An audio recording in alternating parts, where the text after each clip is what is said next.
gimana sih Mo kita tuh bisa tahu bahwa sesuatu yang memang kita lakukan itu adalah dosa gitu Mo? Iya. Keterkaitannya dengan dosa orang tua nih Mo. Iya. Apakah dosa dari orang tua ini akan berdampak ke kita anak-anaknya?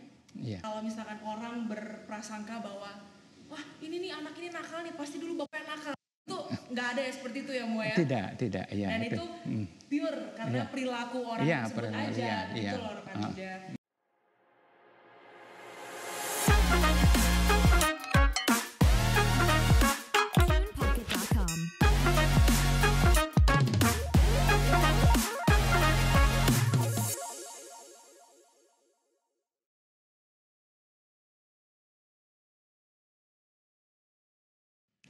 Halo rekan muda semuanya, selamat datang di channel YouTube Paroki Tritunggal Maha Kudus Tuke. Perkenalkan, saya Jessica. Hari ini saya akan memandu rekan-rekan muda semuanya dalam program Poros, Podcast Rohani Santai. Ini program perdana kita di YouTube channel Paroki Tritunggal Maha Kudus Tuke. Dan sukacita sekali pada hari ini kita akan ngobrol bareng yang santai begitu bersama dengan Romo Paskalis Nyoman Widastra SVD. Beliau adalah pastor rekan Paroki Tritunggal Maha Kudus Tuke yang juga menjabat sebagai pembimbing rohani DPD WKRI Bali NTB dan perwakilan FKUB Katolik di Kabupaten Badung. Bersama-sama dengan kita di sini telah hadir Romo Paskalis Nyoman Widastra SVD. Selamat sore Mo. Selamat sore Jessica, senang sekali bisa bertemu ya. Kita izin lepas masker dulu ya teman-teman semuanya ya, karena kita sudah divaksin dan kita semua sehat gitu ya. Oke, Romo, sore hari ini kita akan ngobrol santai aja nih Mo, karena ini program perdana kita. Dan tema obrolan kita hari ini seputar pengakuan dosa ya. Emangnya penting ya Mo ya pengakuan dosa itu. Apalagi kita memasuki Minggu Paskah keempat dalam masa Prapaskah.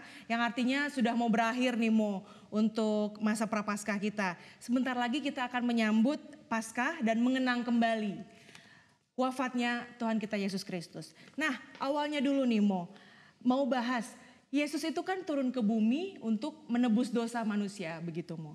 Sebenarnya apa sih Mo arti dosa itu Mo?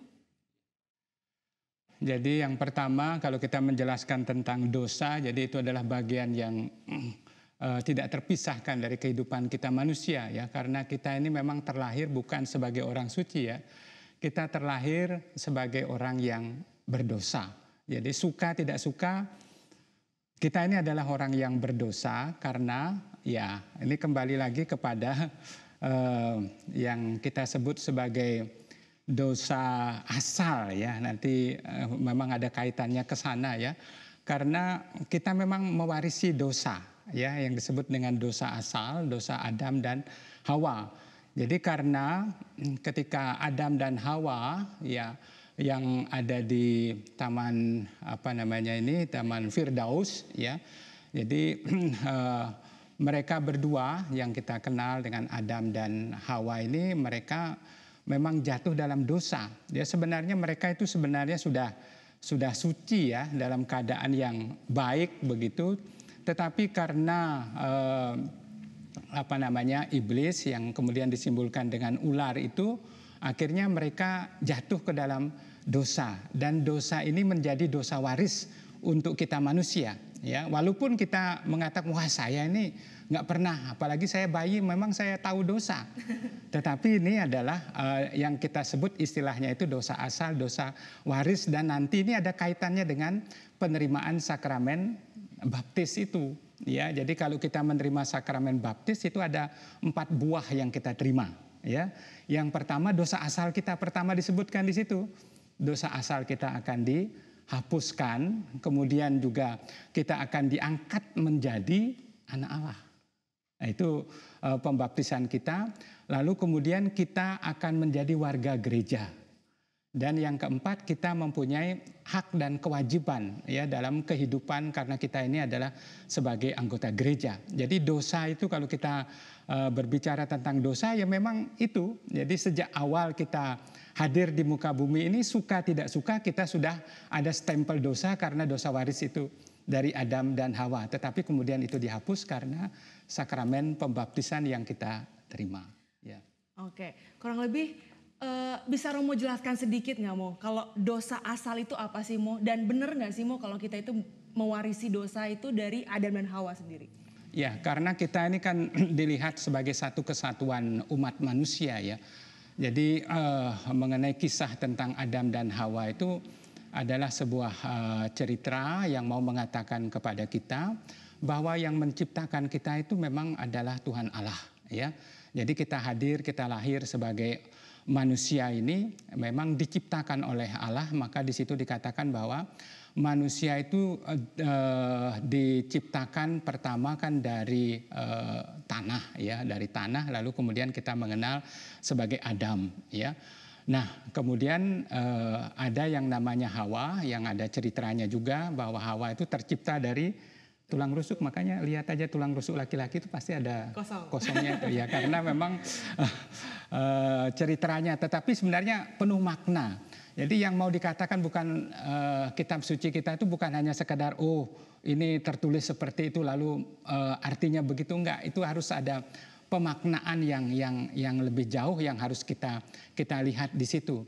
Nah, dosa asal kita ini memang bermula dari kejatuhan manusia pertama, karena kita ini merupakan kesatuan umat manusia. Jadi kalau satunya itu di awalnya itu bernoda, maka keseluruhannya itu manusia dalam arti keseluruhan itu adalah bernoda. Nah, disitulah kita mengenal yang namanya dosa asal atau dosa waris.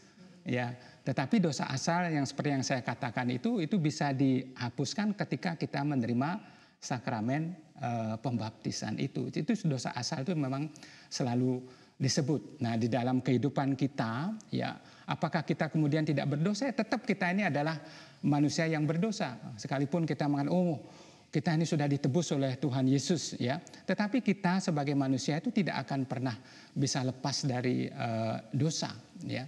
Jadi dosa asal kita memang keterkaitan dengan kesatuan kita sebagai umat manusia, dan titik pangkal kita itu adalah Adam dan Hawa itu yang berdosa, maka kemudian terwariskan dosa itu. Apakah kamu menerima warisan dosa?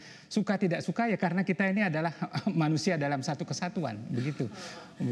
Ceritanya seperti itu ya. Kurang lebih seperti itu ya Mo ya. Tapi yang tadi Romo kaitkan, kita itu memang mewarisi dosa kan begitu ya Mo ya, dari Adam dan Hawa. Nah, gimana sih Mo kita tuh bisa tahu bahwa sesuatu yang memang kita lakukan itu adalah dosa begitu Mo? Iya. Yang pertama itu kan terkait juga dengan kenyataan kehidupan kita manusia ini kan, kita jati dirinya itu lemah. Karena apa? Karena manusia itu tercipta dari tanah. Kita itu bukan diciptakan oleh Tuhan, saya ciptakan kamu dari besi. Enggak. Saya ciptakan kamu dari tanah ini, itu melambangkan kerapuhan. Jadi kelemahan kita manusia. Jadi memang sejak awal memang Tuhan menciptakan kita dari segala kerapuhan itu. Tetapi di balik kerapuhan itu ada yang namanya roh Allah itu yang ditiupkan kepada kita manusia. Jadi sehingga di dalam kelemahan kita itu sebenarnya juga ada kekuatan. Jadi roh Allah itu sendiri itu yang membuat kita hidup. Tetapi kedagingan kita ini ya sebagai manusia, karena kita terbuat dari tanah, maka kita ini adalah manusia yang rapuh, kita ini adalah manusia yang lemah begitu. Yeah. Dan kalau memang kita itu kan rapuh ya Mo ya, dan kita itu tidak terlepas dari godaan-godaan di luar sana ya Mo yang membuat kita penuh dengan dosa.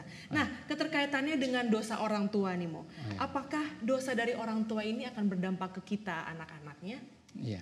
Jadi seringkali budaya-budaya itu mengatakan seperti itu, dan bahkan juga orang Yahudi pun juga mempunyai pandangan seperti itu, bahwa karena dosa dari orang tua kan, misalnya Daud melakukan satu dosa ya, lalu dosanya itu kemudian akan menurun kepada anak cucunya. Tetapi kemudian Tuhan Yesus katakan kepada kita ketika ada orang bertanya tentang dia buta ya, mungkin ada cerita dalam Injil Yohanes kalau nggak salah itu pasal 9 tentang orang buta kan, kemudian juga ada pertanyaan apakah dia buta ini karena ada hubungannya dengan dosa orang tuanya. Tetapi Tuhan Yesus mengatakan tidak. Ya, karena apa? Karena di dalam diri orang buta ini pun Tuhan mau menyatakan kemuliaannya.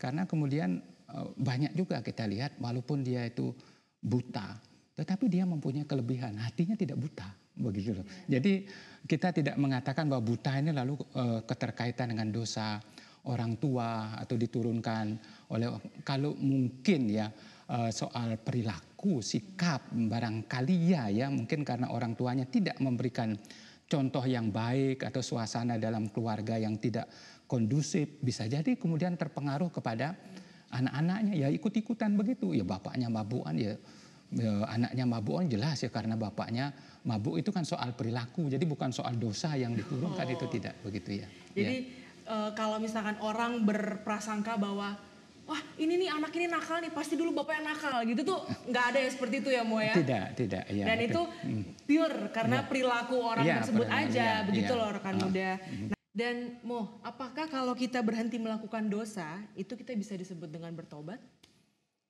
Iya, memang bertobat itu selalu ada kaitannya memang dengan dosa ya. Kalau kita berhenti berbuat dosa, itu selalu dikatakan bahwa itu sudah bertobat. Tetapi kita sebagai orang Kristen tidak memahami pertobatan seperti itu. Tetapi pertobatan dalam kekristenan kita mengikuti Tuhan Yesus adalah keseluruhan kehidupan kita. Dan kita bisa belajar dari tokoh-tokoh yang ada dalam kitab suci, baik dalam perjanjian lama maupun juga dalam perjanjian baru.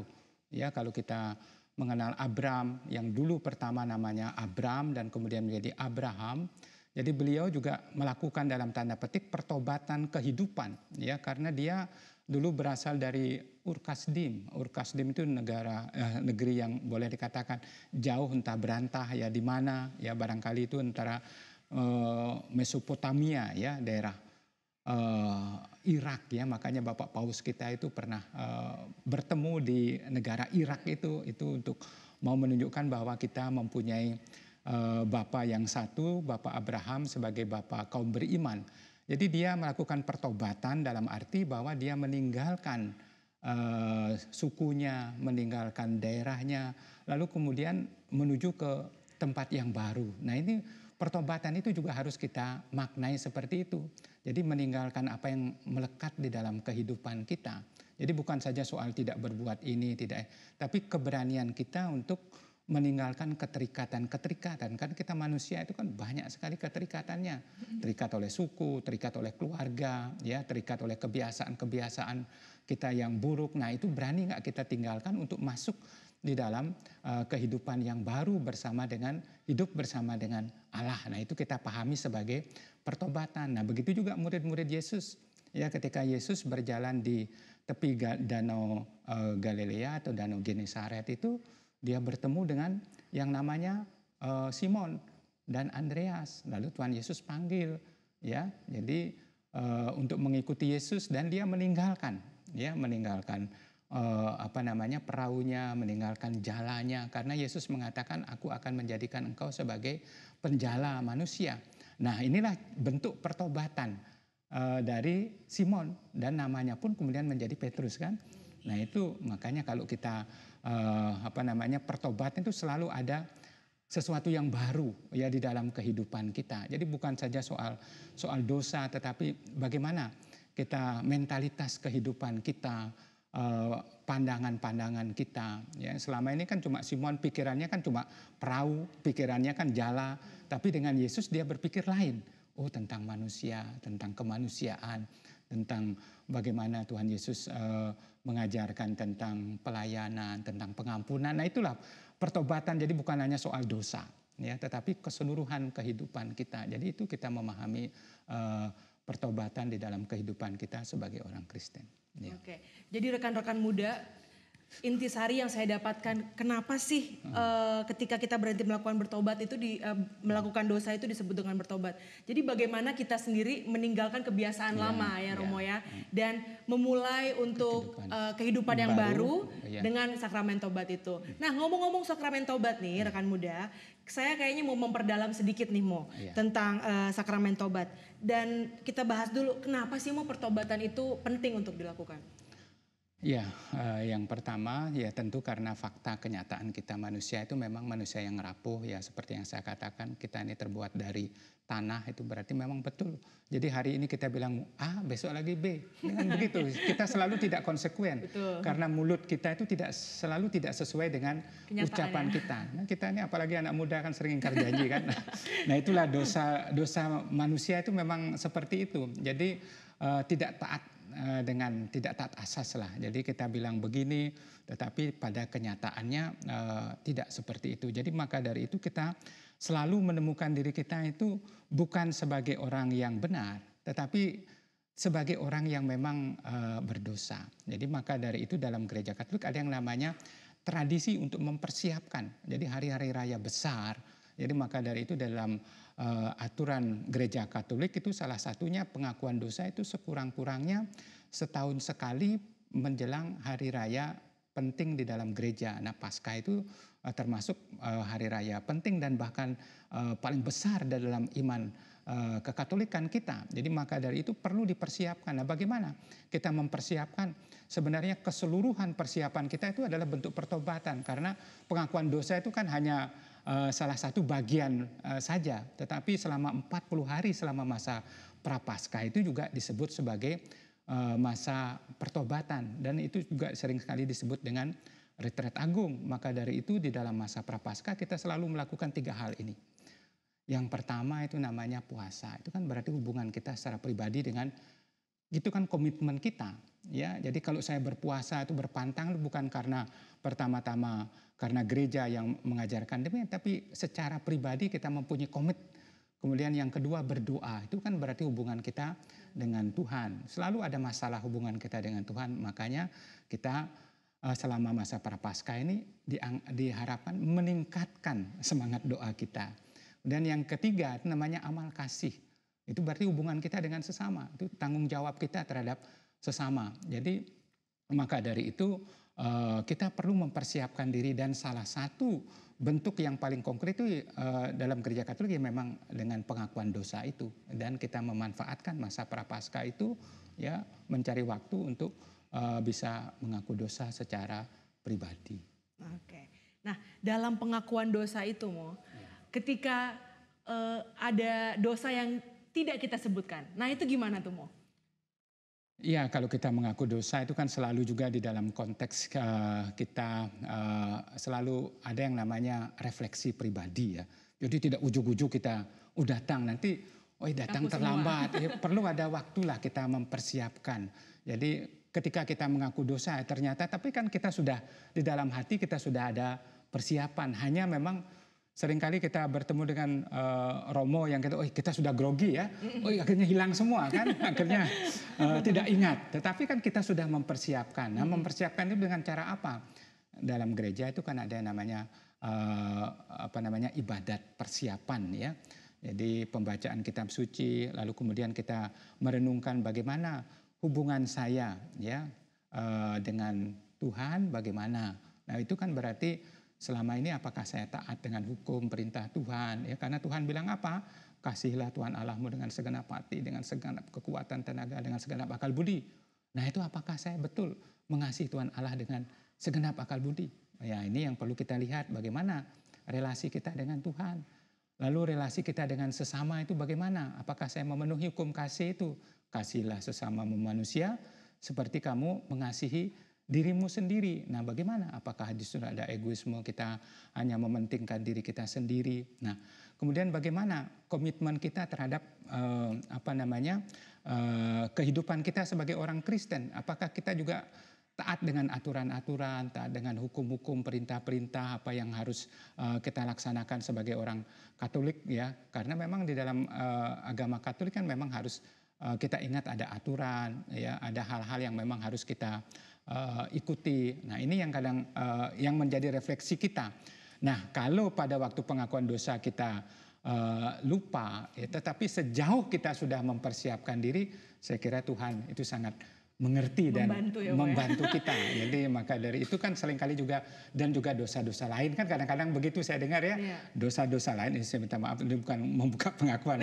Dosa-dosa lain yang tidak Tersebutkan, yang terucap. tidak terucap Iya. ya. Kan Tuhan itu Maha tahu. Jadi, Ya. tapi nggak semuanya untuk ditutupin ya rekan-rekan Iya, muda ya. bukan Nanti sengaja. kalau misalkan Ya. udah dibuka untuk dosa-dosa lainnya nggak ada yang disebutin, nggak gitu juga. Apalagi ya. saya kira anak-anak muda itu kan suka cari pastor yang tua, kalau suka Supaya cari nggak pastor dengerin. yang bongol ya, yang Supaya nggak dengerin ya, Mo, ya. supaya tidak dengar ya. Itu kan maksudnya begitu. Tapi kita betul bahwa pada waktu pengakuan dosa kita tidak berhadapan dengan pastor, tetapi Iya. berhadapan dengan Bapa, ya Bapa yang penuh kasih, ya seperti dalam bacaan Injil pada hari ini itu Bapa yang memang penuh dengan kerahiman, ya itu, ya.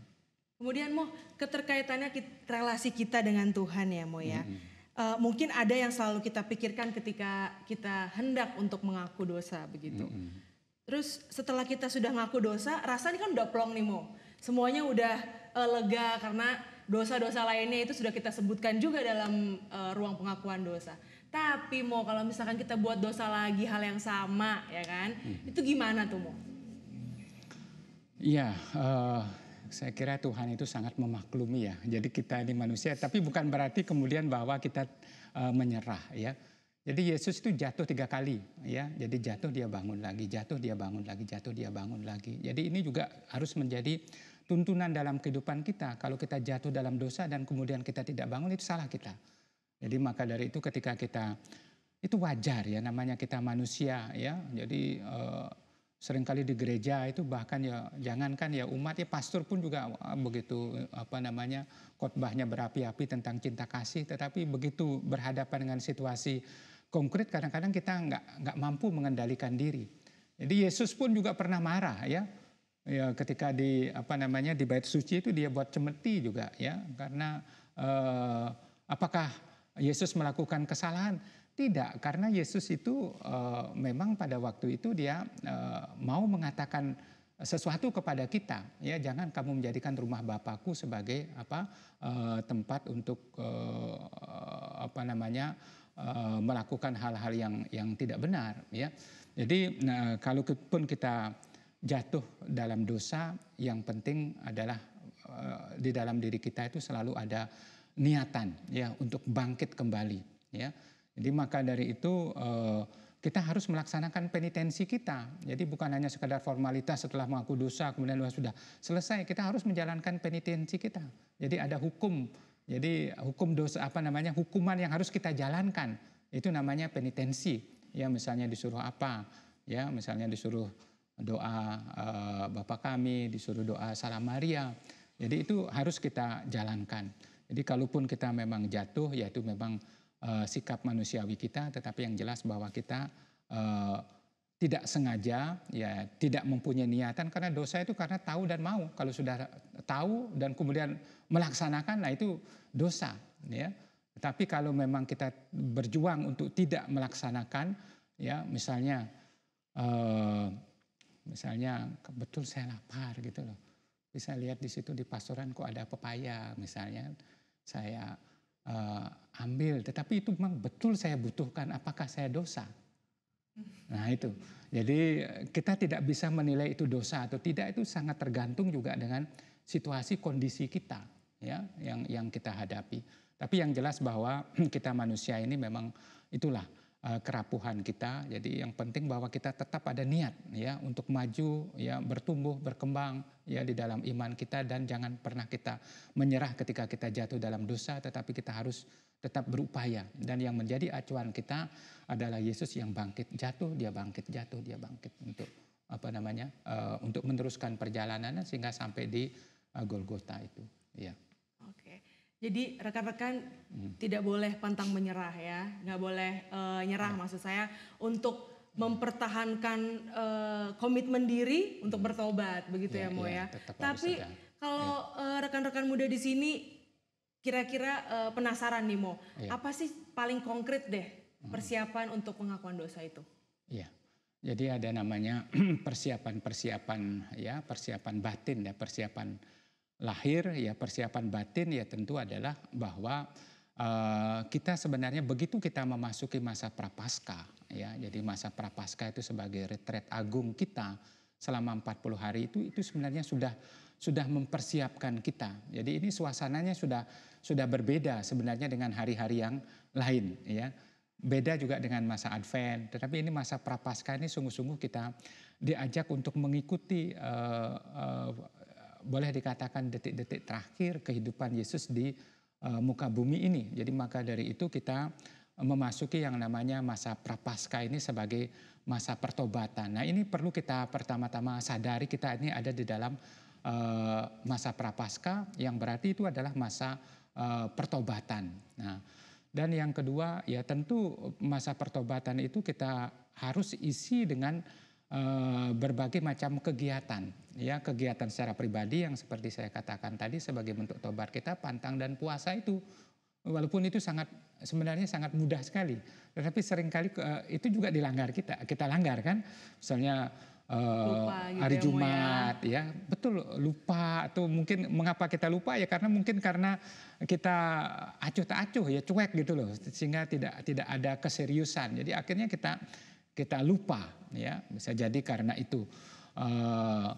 Jadi selama masa prapaskah ini kita melakukan pantang puasa, tapi juga meningkatkan doa kita. Nah ini kan juga bentuk pertobatan juga. Selama ini wah saya dalam minggu-minggu terakhir ini kok saya malas, tetapi masa prapaskah ini harus rosarionya kita tingkatkan, misalnya doa waktu menjelang tidur, kemudian kalau misah kita pikir hanya sebulan sekali, selama masa prapaskah setiap minggu saya harus misah, ya bahkan setiap hari. Nah itu namanya sudah bentuk pertobatan. Ya ini yang namanya juga persiapan. Nah ketika kita mendengarkan pengumuman gereja jangan pura-pura budak, jangan pura-pura nggak dengar, nggak tahu ya. Seperti kan minggu kemarin sudah ada pengumuman ya, kita harus mengikuti itu, mendengarkan dan betul kita melaksanakan. Dan itu kita harus mempunyai motivasi. Mengapa saya harus mengaku dosa? Bukan karena saya takut, bukan. Tetapi lebih didorong karena kasih Allah begitu besar ya kepada kita. Jadi karena kita merasa bahwa kita telah melukai hati Allah, maka dari itu kita terdorong untuk mengakukan semua dosa kesalahan saya. Jadi ini yang perlu kita perhatikan sehingga memang betul pada akhirnya kita bisa secara pribadi untuk mengaku dosa-dosa kita. Ya. Dan kalau mengaku dosa itu kenapa sih Mo boleh dilakukan setelah penerimaan sakramen Ekaristi pertama? Iya, saya kira tidak ada aturan seperti itu, tetapi yang sejauh yang saya tahu sakramen tobat, sakramen baptis itu adalah pintu gerbang untuk masuk kepada sakramen-sakramen lain, ya. Jadi artinya bahwa setelah kita menerima sakramen baptis biasanya dilanjutkan dengan penerimaan komuni pertama, lalu kemudian ada ekaristi, lalu kemudian komuni itu ya ekaristi itu, lalu kemudian ada krisma. Tetapi yang jelas bahwa penerimaan sakramen baptis itu adalah pintu masuk untuk menerima sakramen-sakramen berikutnya. Memang dulu ya artinya ada bukan tradisi dalam hukum gereja, itu juga dikatakan bahwa kalau kita dulu penerimaan ekaristi itu memang jarang-jarang dulu. Ya, karena apa? Karena harus didahului dengan penerimaan sakramen tobat dulu, ya. Jadi tradisi itu waktu kecil masih saya alami. Jadi khususnya saya kan dari Palasari ya. Jadi setiap hari Sabtu itu pasti ada lonceng bunyi, itu ada kesempatan untuk pengakuan dosa karena besok hari Minggu itu akan ada perayaan ekaristi begitu. Jadi sakramen tobat itu memang mendahului untuk menerima sakramen ekaristi.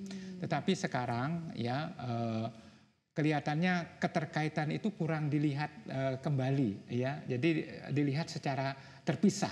Jadi sakramen tobat dilihat terpisah dengan ekaristi sehingga akhirnya bolak-balik jadinya. Jadi sehingga orang menerima ekaristi, terus kemudian setelah dia menerima ekaristi dia minta datang kepada pastor, saya ada waktu nggak, ya. saya minta ini penerimaan sakramen tobat, ya pastor ya harus melayani. Ya. Tapi itu boleh ya Mo ya? Boleh ya, itu praktek itu ada ya, karena itu yang saya lihat tidak lagi melihat keterkaitan antara sakramen tobat dengan ekaristi ya. Padahal dulu kalau dalam hukum gereja itu memang mempunyai keterkaitan yang erat ya. Jadi orang tidak berani menerima ekaristi kalau dia belum menerima sakramen tobat. Ya hanya sekarang di dalam konteks sekarang ini ya dilihat terpisah seperti itu. Jadi ya. tidak ada aturan baku ya. terkait dengan tobat dulu atau ekaristi dulu seperti itu. Nah, kalau kita ngomongin yang non Katolik mohon maaf sebelumnya, ada yang atau yang baru mau masuk Katolik, tapi dia menerima ibadat pengakuan dulu, itu boleh nggak sih Mo? Ya, yang seperti yang saya katakan tadi, di dalam gereja Katolik kan ada 7 sakramen. Jadi sakramen pembukanya itu adalah sakramen baptis, ya, dan diakui ya di dalam tidak hanya dalam gereja Katolik, tetapi mungkin juga ada keterkaitan dengan gereja lain, ya. Tetapi apakah gereja lain itu memahami tentang sakramen tobat ya seperti yang kita miliki dalam gereja Katolik, itu ada perbedaan di situ. Ya, sehingga kalau ada misalnya orang non Katolik lah, katakanlah yang paling dekat dengan kita kan berarti orang saudara kita orang Kristen Protestan misalnya mau mengaku dosa, itu sebenarnya mereka tidak memiliki itu, yang sakramen pengakuan dosa tidak ada. Jadi kalau mereka mau, ya mereka paling hanya konsultasi saja, hanya bicara, ya nanti kemudian kalau mereka minta doa, biasanya ya pastor doakan begitu. Untuk menerima itu mereka tidak menerima sakramen tobat, ya karena memang harus didahului dengan penerimaan baptis itu dalam gereja Katolik, ya baru kemudian mereka bisa menerima sakramen tobat, ya itu. Oke, jadi harus melalui sakramen baptis dulu, sakramen baptis kemudian baru boleh menerima ibadat pertobatan. Oke, jadi sangat seru sekali, kita udah ngobrol dan banyak banget pertanyaan yang saya sudah sampaikan nih rekan muda ke Romo Paskalis. Dari semua pertanyaan itu Mo dan jawaban yang tadi sudah kita dengar, kita mau tarik kesimpulannya nih dari Romo sendiri. Dari percakapan kita selama kurang lebih hampir 30 menit ini ya, kira-kira kenapa sih Mo ibadat tobat atau pengakuan dosa itu sangat penting untuk dilakukan? Ya, jadi sakramen tobat itu memang sangat penting ya, di samping kita memiliki sakramen-sakramen yang lain, ya sakramen tobat itu juga mau menyatakan kepada kita bahwa kita manusia ini memang adalah manusia yang perlu terus-menerus ya memperbaharui diri, menyucikan diri. Kita tidak pernah menganggap diri kita sebagai orang yang benar, ya. Jangan-jangan nanti kita sebagai orang Farisi, ya, orang ahli Taurat yang menganggap diri kita paling benar. Tidak, kita ini adalah seperti pemungut cukai dalam bacaan Injil yang kita dengarkan pada hari ini sebagai orang berdosa. Jadi inilah kenyataan kehidupan kita, ya. Mengapa kita berani mengatakan bahwa kita ini adalah manusia yang lemah? Itu karena memang dalam keseharian kita, ya dalam pergaulan kita, dalam hubungan kita dengan sesama, ya kejahatan-kejahatan yang ada di tengah-tengah dunia ini memang sangat luar biasa. Ya di samping juga karena manusia itu ya di dalam kitab suci dikatakan tercipta dari tanah liat ini, tanah lah. Jadi dari kerapuhan. Jadi itu menunjukkan bahwa kita ini memang manusia yang rapuh, manusia yang mudah jatuh dalam dosa. Tetapi di lain pihak kita juga percaya akan kerahiman, akan kasih Tuhan, akan pengampunan Tuhan. Jadi maka dari itu sakramen tobat itu sebenarnya adalah sakramen rekonsiliasi, sakramen perdamaian. Ya kita diperdamaikan kembali dengan Tuhan. Jadi itu yang kita lihat pentingnya sakramen tobat juga ya pada zaman sekarang, dan juga ini pasti juga menjadi tantangan juga untuk anak-anak muda ini, ya. Jadi mungkin anak muda selama kita berdosa, kenapa kita tidak berdosa aja? Jangan-jangan pikirannya begitu. Mendingan dosa aja deh, gitu kan ya Mo ya. Ya, begitu. Jadi kita pertama harus percaya akan kerahiman Tuhan. Jadi Tuhan itu sangat luar biasa. Jadi kita harus membalas kasih dan kerahiman Tuhan kita ini dengan cara apa? ya, yaitu dengan salah satunya itu dengan mengakukan semua dosa kita, dan dari situlah kita akhirnya membangun sikap tobat ya dalam kehidupan kita ya.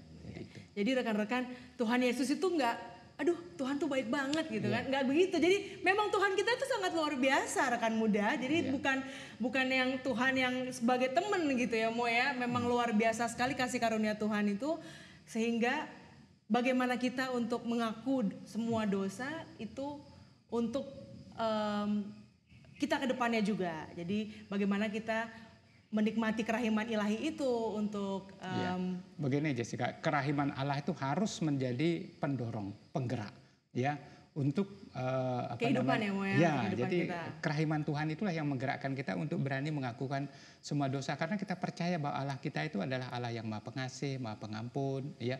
Jadi maka dari itu kita harus selalu datang ya. Kalau begitu kita berdosa lagi. Jadi bukan itu maksudnya. Jadi kita ini memang sebagai orang yang berdosa, tetapi kita tetap harus datang karena kita menyadari tidak seimbang kasih Allah itu dengan kehidupan kita. Ya, begitu. Jadi bisa teman-teman dapatkan intisarinya, poin-poinnya sangat luar biasa sekali. Bagaimana pentingnya untuk pengakuan dosa, rekan-rekan muda. Terima kasih banyak Romo untuk sore hari ini yang luar biasa. Kita sudah ngobrol banyak dengan Romo Paskalis terkait dengan pengakuan dosa itu memang penting untuk dilakukan. Jadi mudah-mudahan kita bisa ketemu lagi Mo di podcast-podcast selanjutnya. Baik rekan-rekan muda, sekian dulu Poros pada hari ini, podcast Rohani Santai. Sampai ketemu di episode selanjutnya yang pastinya lebih seru. Sampai jumpa.